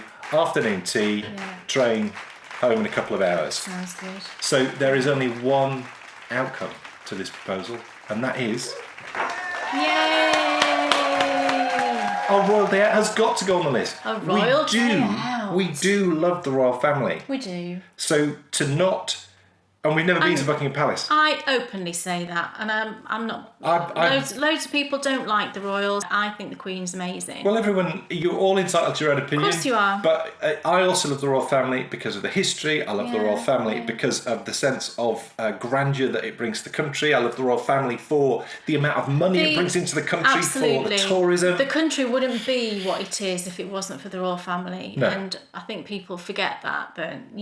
And I also am a great believer in having a head of state that is separate from your head of government. I think that is a much sounder footing to be on. Yeah. So our royal day out goes onto the bucket list. Brilliant. Oh yes. So.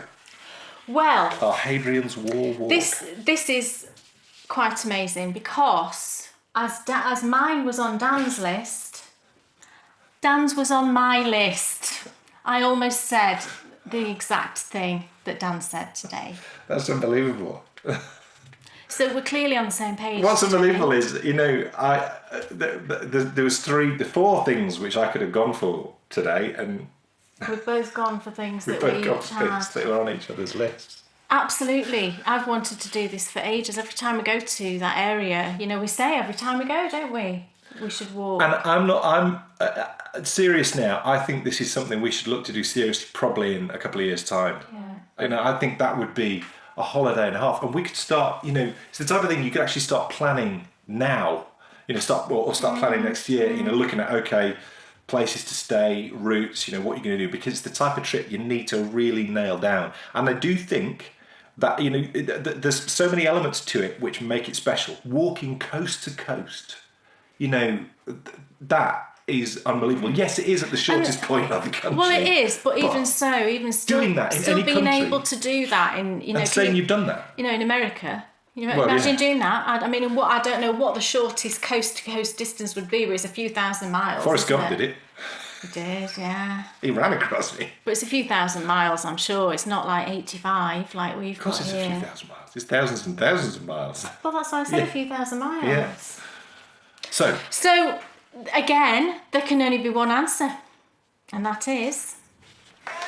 Victory! Yay! Oh, thank goodness. So, this is great. And, you know, what I like about this is we have activity. You know, the Buckingham Palace trip, we probably shouldn't hang around with that. You know, we're going to make the decision in episode, I think it was 90. We're going to make the decision in episode 90 as to what we're going to do next year.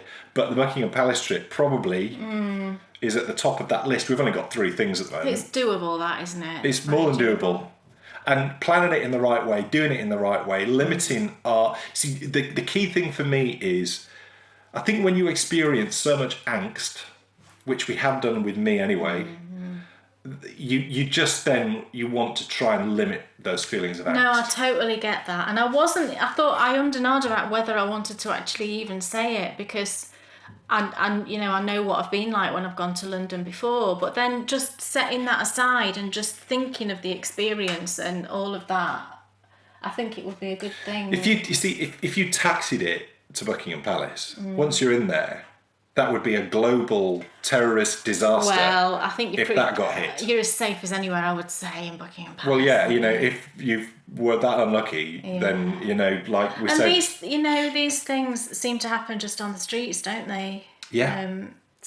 Yeah, I mean, being honest, you know, I don't think I'd feel particularly comfortable doing the full tourist thing and strolling down the Mall and all of that. No, because... You know, I'm not bothered about going on a massive shopping trip. I'm not into that at all. You know, I'd rather go to museums and Buckingham Palace, like Dan said. So, yeah. Sorted.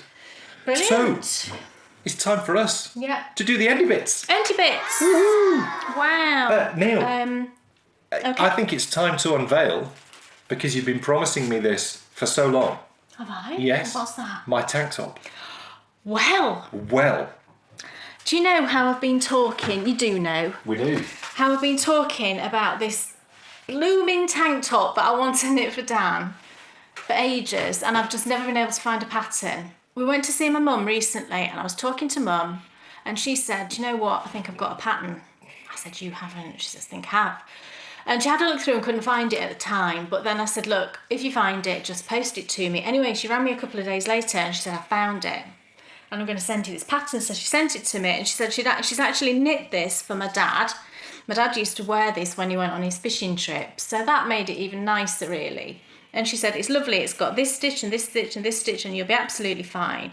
So she sent me this pattern, and it's a fantastic vintage pattern. And I'm totally going to knit it. I don't know what year this will be from, but look. Can you see the tank top? I call it a tank top. Mum calls it a pullover, and it's actually referred to in the pattern as a slipover. A slipover. Some people would call them vests, but whatever, it's this one here. And then Dan said he was going to knit me this one. I can't see that myself, can you? You'd wear it. But I probably would. But it's got double moss stitch. It's then got... We need those outfits for Natalie Blank. Yeah, we do, don't we?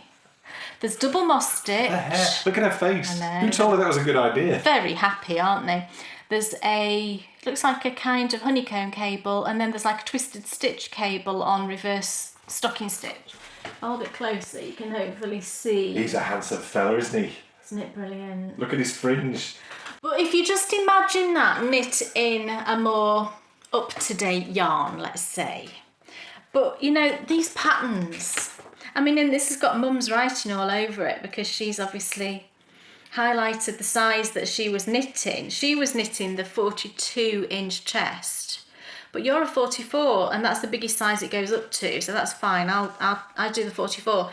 The main problem with, I think, knitting vintage patterns is the yarn, because you can't obviously get this yarn anymore. Oh, I'm saying that. I don't imagine you can. The yarn used it must be a jarrel, and it's ballyfoyne. It sounds like you just said, but ballyfine. That sounds like an Irish expression for really nice. Maybe you do say fine. Maybe that's fine. All right. Look, it's here. Can you see here? Freeze your screen if you want to have a look at it. It could be ballyfine, quality 48, J-Toc outer doors. I mean, who knows what that is?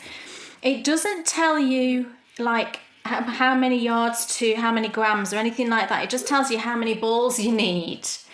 And for the size I'd be doing, it says you need 500-gram balls of what I'm presuming is an Aran weight, because it says Aran knitting. Now I've got 500-gram skeins of Cascade 220, which is like a worsted Aran weight. And it gives you the tension square, so it tells you 18 stitches by 24 rows to 4 inches using size 4.5mm needles. So I think that sounds like Cascade 220 would work. So I'm going to knit a swatch, I'm going to check my gauge, and hopefully I can get close to gauge. But the instructions are just like, it's not written in the way that patterns are written now. It's written in a way where it's presuming you are a really good knitter. Because it says things like, keeping stitches either side of centre pattern panel correct by repeating the last 4 rows and work a pattern panel over 28 stitches. Continue in pattern until back measures blah blah. Now I know what that means, but it's not written in a way that it's written now. And then like shape armholes. Cast off 7 stitches at beginning of next 2 rows. And again, that wouldn't be written that way nowadays, would it? Decrease 1 stitch at each end of the next and every alternate row until X stitches remain. So it's all, I'll be able to work it out, and I think it's just getting your head around a different way of reading things. So it's in pieces, it's a front and a back, and you basically knit the front and the back the same up until the point of the arms here, because obviously at the front you've got the V-neck and the back you've got different shaping. So I think what I might do actually is knit both pieces at the same time. So, cast on, because I'll have 2 needles the same size. I'm sure I've got 2 chowgoos. So you cast on, and I'll do the ribbing on one, the ribbing on the other, and then work through a pattern repeat on the front, pattern repeat on the back. And then that way I'm not going to get that kind of second sock syndrome, am I? Except it wouldn't be a sock. So what do you think? Do you think that's a good idea? And I think that knitting, the colour I've got, it's like a sort of foresty green. And I know that's a dark yarn compared to traditionally, cables were always knit on a natural colour, weren't they? But I think, Dan couldn't pull this off, this look. But I think if I knit it in that darker colour, I think it will look more modern. And I still think the cables will show up and the texture stitches will show up, even though it's a darker yarn. So I'm totally going to knit this. I think it'll be a really fun experiment, to share with you all on knitting through a vintage pattern. So maybe if other people have got patterns out there, that they want to have a go at, then dig them out and have a look through, and that might be fun. Because this is how knitting always was for me growing up. These are the sort of patterns that my mum knit from. And I remember the writing is very small inside, as you can see, and she had trouble sometimes seeing them. So this was before photocopiers, existed in people's houses. I used to write out line by line for her the instructions, in big clear writing so that she could see it. But what I'll probably do with this is I will photocopy it and maybe just blow it up a little bit just to make it a bit easier to read. So yeah. So that's my tank top. Yep. Toil on. It's up and running. You can treble dip with us, Victorian Studio, and of course with the key hosts, Pen, Hook and Needles podcast. Yeah. And we got some prizes. Now, yes. Not only do you have a rather wonderful bag, which we'll show you in a second, but we also have if you go back to our very first episode, we spoke about some of the people who had inspired us over the years. And one of the people that we mentioned was the His and Hers podcast. Oh. And Amelia Bella, of course, she has donated, I think she's 4 or 5 of her latest pattern release. So lovely. So there will be definitely 2 for the toil on, and there'll definitely be a couple, or maybe even 3 for the Knitmas. Brilliant. Yeah, so thank you so much. That's so kind. Yeah. So what I've got is... And you should go back and you should check our Instagram feed, because there's some rather amazing modelling from Sean. Oh, yeah. The socks. He's got his feet in such a lovely position. I had to comment. He looks like a sock model. He does, I yeah. wonder if that's a job. What do you do? I wonder I'm a if it sock is. model. Yeah. And then what I've got is I ordered some yarn from Julie at Suffolk Socks. And I accidentally ordered too many. And she said she'd correct it. But then I said, you know what? No, I won't. Send me, these other colourways instead. And I'm going to use some as giveaways. So one of these sets I will use for the toy along and one I will use for the Merry Knitmas. So it's some Grundle yarn and I've been wanting to try this for a while. So the first one is Hot Socks Colour. It's a self-striping. Isn't that lovely? And it's self-stripes looking that way. Very autumnal looking. And there's 2 50-gram balls. So that'll be one prize for one of them. And then I also got some Hot Socks Diamond, which is slightly softer than the other one.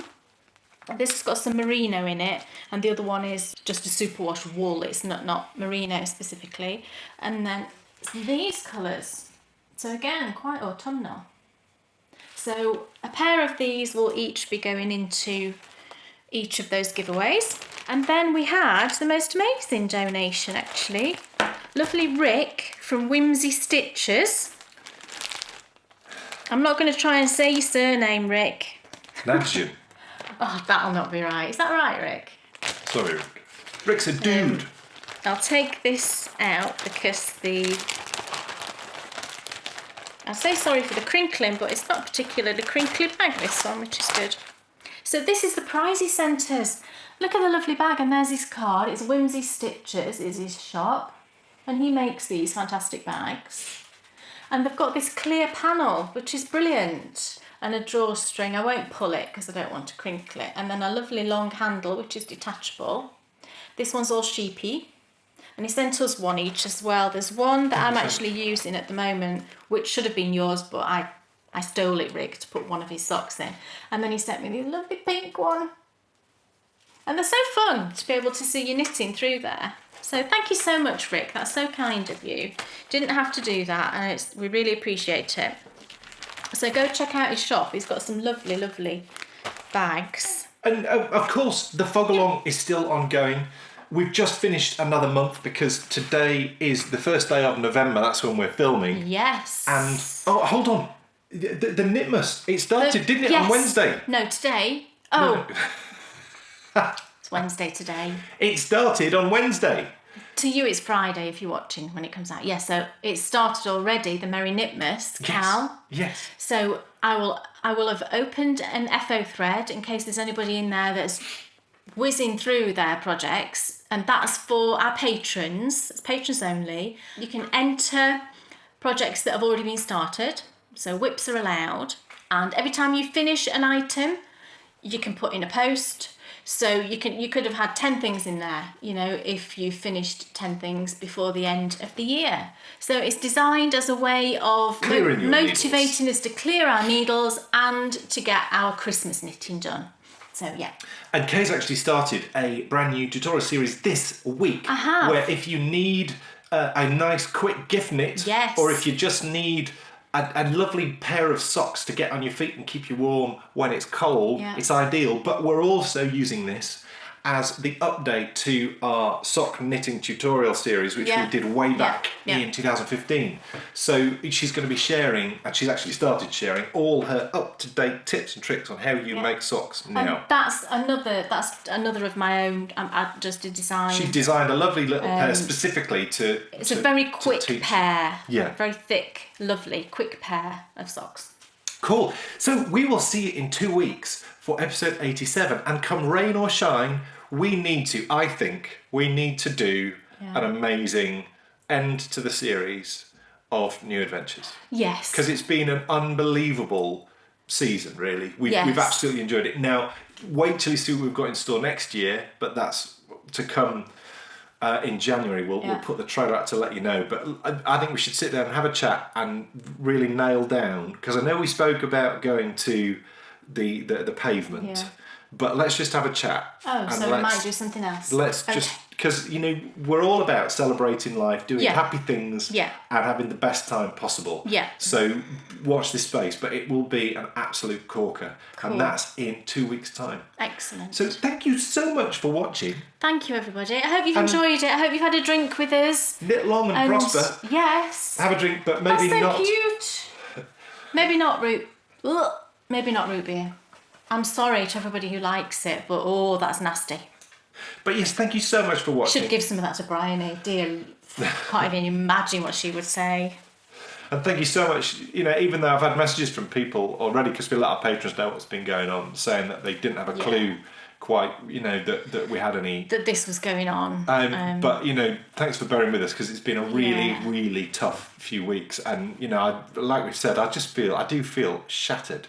I feel exhausted. But I know that, you know, next week... I think, I'm sure it'll probably take us a couple of weeks just to reacclimatise to normality. So we'll be peaking for episode 87 and the end to the 2017 season of New Adventures. We'll see you in 2 weeks. Bye. Thanks, everyone. Bye. Who's it sitting and knitting? It's Dan and Kay, the bakery prayers. Enthusiasm's not quitting for Dan and Kay, the bakery prayers. They'll take you to fabulous places of which their favorites they'll share. You better buy a pattern and get yourself a bakery pair. You'll find yourself in a castle while watching the bakery bears. It never feels like a hassle to sit and watch the bakery bears. What's on your shelf or what's in your oven, or maybe a shawl you'll want to wear. So sit yourself right down and watch Dan and Kay, the